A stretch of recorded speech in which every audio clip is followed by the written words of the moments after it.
Welcome back. Let's code our own bubble sort algorithm.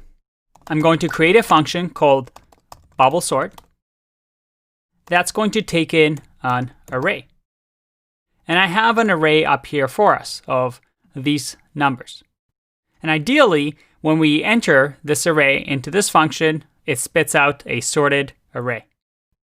And based on the animation that we saw, we ideally start from the beginning, compare first and second item, swap out the items if the left one is larger than the right, and keep going until the largest item ends up in the last index, and then we loop over things again. The first thing I want to do is say that I'll just create a variable so I don't have to keep repeating myself. I'll get array.length here, which will be the length of this item, which should be 10, I believe. 1, 2, 3, 4, 5, 6, 7, 8, 9, 10, 11. Never mind, it's 11.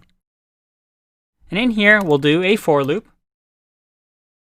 And we'll say let I equals to 0, which will be the first index of the array.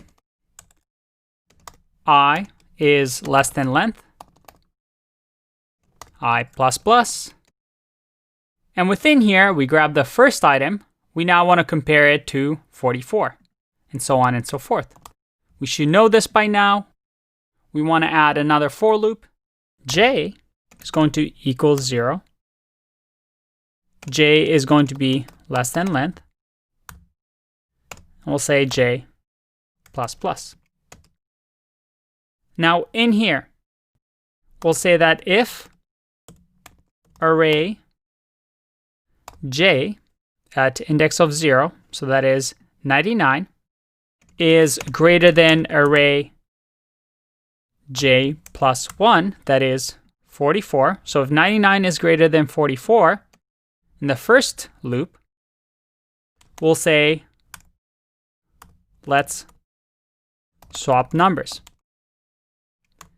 So we can simply do that by saying, creating a temporary variable that holds array at J, which the first pass, it'll be 99, and give the first index of 0 to array J plus 44, or plus 1, which is 44.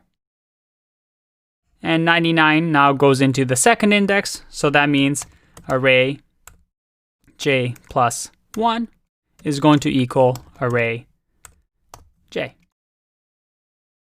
You might need to pause the video to really understand this, but all we're doing is just swapping numbers if the left-hand side is bigger than the right-hand side.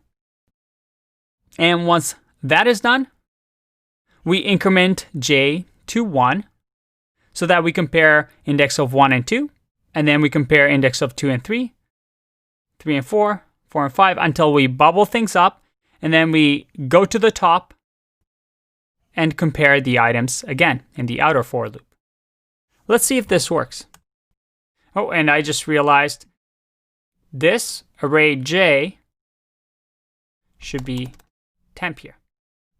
So remember 99, we placed it into a temporary variable and assigning it to the index to the right. So if we run bubble sort now, we'll say numbers and we'll console log numbers to see if it's sorted.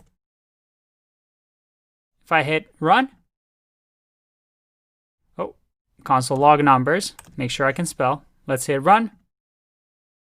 And look at that. Our list is now sorted. That was bubble sort. And as you can hear, we have two nested for loops giving us O of n squared, but we're not really holding variables to another data structure or holding the numbers into other data structures. So the space complexity is O of 1. As we can see in our Big O cheat sheet, bubble sort is probably not the best algorithm, although it has good space complexity. You can use the code that I'll leave for you in this lesson to play around with. But for now, let's go on to our next sorting algorithm. Congratulations, You've just completed your first sorting algorithm, but we have more to go. So let's go to the next one.